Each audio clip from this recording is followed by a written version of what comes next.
বাংলাদেশকে নিয়ে সামরিক জোট গঠন করতে যাচ্ছে চায়না।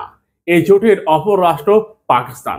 অর্থাৎ পাকিস্তান, চায়না, বাংলাদেশ একটি সামরিক জোট গঠনের চিন্তা ভাবনা চলতেছে। এক্ষেত্রে অন্য কোনো রাষ্ট্রকে এর সাথে যুক্ত করা হবে না। অর্থাৎ এই তিনটি রাষ্ট্রের মধ্যে একটি সামরিক বলয় তৈরি করা হবে, যাতে করে ভারত ও অন্যান্য যে আন্তর্জাতিক শক্তি রয়েছে তাদেরকে মোকাবেলা করাটা সহজ হবে।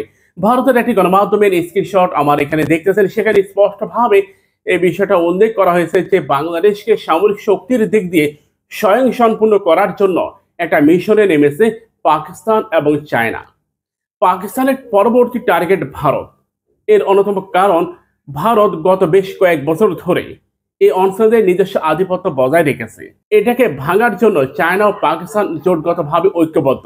তাদের মূল লক্ষ্য একটাই, ভারতের এই বলয়টা ভাঙতে হবে। ভারত এখানে পশ্চিমা শক্তিকে টেনে নিয়ে আসে কথায় কথায়। যেমন ইরানের ক্ষেত্রেই দেখেন, ইরানের পার্শ্ববর্তী একটি রাষ্ট্র কাতার। কাতার কিন্তু কথায় কথায় এখানে আমেরিকাকে ডেকে নিয়ে আসে। কাতারে রয়েছে আমেরিকার বিমান বাহিনীর ঘাঁটি। অর্থাৎ আমেরিকা মধ্যপ্রাচ্যে যত আধিপত্য বিস্তার করে, এর পুরো ফ্লাইং সিস্টেমটা কাতার থেকেই তৈরি হয়। সামরিক শক্তির দিক দিয়ে বাংলাদেশ এখনো শিশু। বর্তমান যুদ্ধের যে প্রেক্ষাপট আকাশপথে, সে আকাশপথের প্রেক্ষাপট থেকে আমরা অনেক দূরে সরে গেছি। আমাদের যা কিছু রয়েছে তার ম্যাক্সিমামে হাতে কলমে যুদ্ধ করার মতো রসদ। সেক্ষেত্রে আমাদের এটা মাথায় রাখতে হবে যুদ্ধ এখন আকাশে হয়। বাংলাদেশের কয়েকজন তরুণ মিলে গত দুদিন আগে একটি ড্রোন তৈরি করেছে। এটি টানা প্রায় 3 থেকে 3.5 ঘন্টার মতো ফ্লাই করতে পারে। এটি একটি কমব্যাট ড্রোন হিসেবে তারা ঘোষণা দিয়েছে এবং এটি নজরদারি করতে পারে, একই সাথে 2টি মিসাইল বহন করতে পারে। প্রিয় ভাইরা, আমরা মনে করি এই ড্রোনটাকে যদি আরেকটু মডিফাই করা যায় বিমান বাহিনীর মাধ্যমে, তাহলে হয়তো বাংলাদেশের পরবর্তী টি-22 বাইকার ড্রোন হিসাবে আত্মপ্রকাশ করবে। বর্তমান পৃথিবীতে ড্রোন প্রযুক্তি পুরো দুনিয়াকে কাঁপিয়ে দিচ্ছে। ইরান ও ইসরায়েল যুদ্ধ দেখেন, ইরান শত শত ড্রোন নিক্ষেপ করতেছে ইসরায়েলের উদ্দেশ্যে, বিশেষ করে তাদের কামিকাজ সিরিজের ড্রোনগুলো। ইসরায়েল একটা বলয় তৈরি করেছে, সে বলয়ের কারণে কোনো রাষ্ট্রে ইসরায়েল আক্রমণ করতে চায় না। সে বলয় ভেঙে দিয়েছে কে?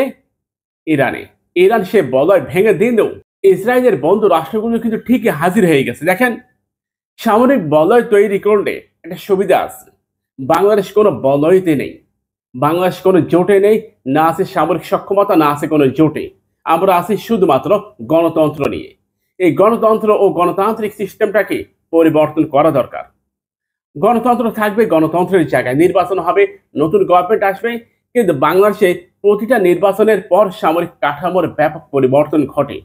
সামরিক বাহিনীর ঊর্ধ্বতন কর্মকর্তা যারা আছে, কাউকে ওএসডি করা হয় কিংবা কাউকে একটু সরিয়ে দেওয়া হয়, কাউকে আবার মিশনে পাঠিয়ে দেওয়া হয়, অর্থাৎ তিনি যাতে এখানে কোনো তদারকি করতে না পারেন। এই হচ্ছে বাংলাদেশের হিসাব।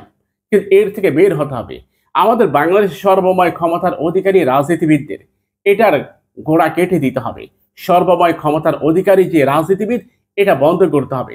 তথাকথিত উঠে আসে একজন ব্যক্তি, তিনি সেনাবাহিনী, বিমান বাহিনী, নৌবাহিনীর সিস্টেম বলয়কে পরিবর্তন করে দেন। একজন ব্যক্তি পার্লামেন্টে যাওয়ার সাথে সাথে তিনি সামরিক বাহিনীর সিস্টেম বলয়কে পরিবর্তন করে দেন।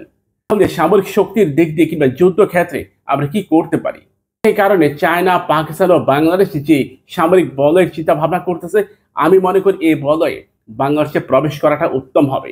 এটি বাংলাদেশের জন্য অবশ্যই একটি কার্যত সহজ পন্থা।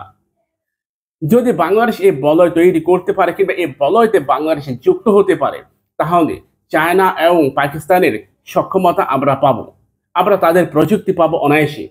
তারা তাদের প্রয়োজনে আমাদেরকে স্বয়ং সম্পূর্ণ করবে। আশা করি সবাই বুঝতে পেরেছেন। আমাদের চ্যানেলটিকে সাবস্ক্রাইব করুন, পাশে থাকা বেল বাটনে ক্লিক করে আমাদের সাথে যুক্ত হন এবং ভিডিওটি শেয়ার করুন।